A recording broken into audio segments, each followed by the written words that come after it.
నిన్న బట్టి గారు కేవలం నైనీ బ్లాక్ మాత్రమే సైట్ విజిట్ సర్టిఫికేట్ ఉంది కనుక ఆ టెండర్ రద్దు చేస్తామన్నారు. మరి వీటి సంగతి ఏంది?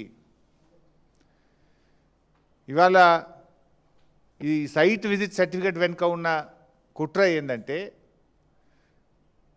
అదర్వైజ్ ఆన్లైన్ టెండర్లు ఉంటే ఏమవుతుంది, దేశంలో ఏ రాష్ట్రం నుంచి అయినా ఎవరైనా అనుభవం ఉన్న కాంట్రాక్టర్లు ఆన్లైన్లో డైరెక్ట్గా టెండర్ వేయచ్చు. సైట్ విజిట్ సర్టిఫికేట్ అంటే కాంట్రాక్టర్ సైటుకు పోయి చూసి ఆ సింగరేణి నుంచి సైట్ మేము విజిట్ చేసినామనే సర్టిఫికేట్ తీసుకోవాలి.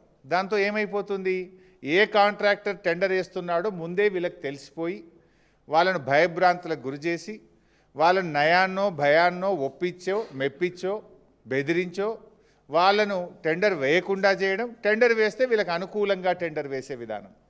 అంటే సైట్ విజిట్ సర్టిఫికేట్ ద్వారా ఎవరు టెండర్లు వేస్తున్నారో ముందుగానే తెలిసే ఒక గ్యాంగు రేవంత్ రెడ్డి ప్రభుత్వం తరఫున ఒక ఏజెంట్ని పెట్టినారు. ఆ ఏజెంటు ఎవరు టెండర్ వేస్తున్నారో తెలిసి మొత్తం రింగు చేసి +7 +10% టెండర్లు వేస్తున్నారు. గతంలో సైట్ విజిట్ సర్టిఫికేట్ లేనప్పుడు ఏమవుతుండే, ఈ దేశంలో ఎవరైనా ఎక్కడి నుంచి అయినా డైరెక్ట్గా టెండర్ వేసే అవకాశం ఉండేది.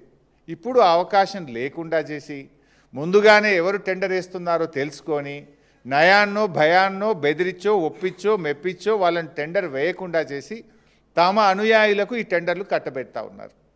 అందుకే ఈ సైట్ విజిట్ సర్టిఫికేట్ వచ్చిన తర్వాత సింగరేణిలో జరిగిన వేల కోట్ల రూపాయల టెండర్లు +7 నుంచి +10%కు వీరు కట్టబెట్టుకున్నారు, పర్సంటేజీలు కొల్లగొడుతున్నారు.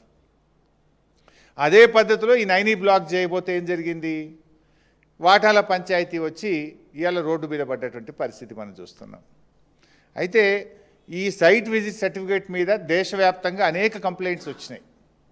ఇది ఎక్కడిది, వెస్టర్న్ కోల్ ఫీల్డ్స్లో లేనిది, కోల్ ఇండియాలో లేనటువంటిది, కోల్ ఇండియా ఈజ్ మదర్ అన్నట్టు వీటన్నిటికీ, అక్కడ లేనటువంటి విధానం ఇక్కడ ఎందుకు పెడతా ఉన్నారు అని అనేక కంప్లైంట్స్ కూడా వచ్చినాయి. సరే, ఈ విధానం తెచ్చి ఈ రకంగా వీళ్ళు ఏ రకంగా కొల్లగొడుతున్నారో మనం స్పష్టంగా ఈరోజు నేను ఆధారాలు కూడా నా దగ్గర ఉన్నాయి, అన్ని ఆధారాలు.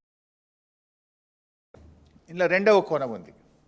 రెండవ కోణం ఏంటంటే, గతంలో ఇదే సింగరేణిలో బీఆర్ఎస్ ప్రభుత్వ హయాంలో టెండర్లు జరిగి -10 -20 ఉన్న టెండర్లు కొన్ని ఉన్నాయి.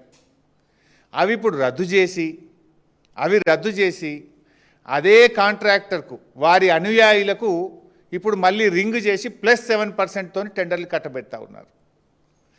అది చేస్తే ఇప్పుడు -10 +7 అంటే 17% డిఫరెన్స్. గతంలో బీఆర్ఎస్ హయాంలో ఇటువంటి విధానం లేక కాంపిటేటివ్ మెథడ్లో టెండర్లు జరిగినాయి.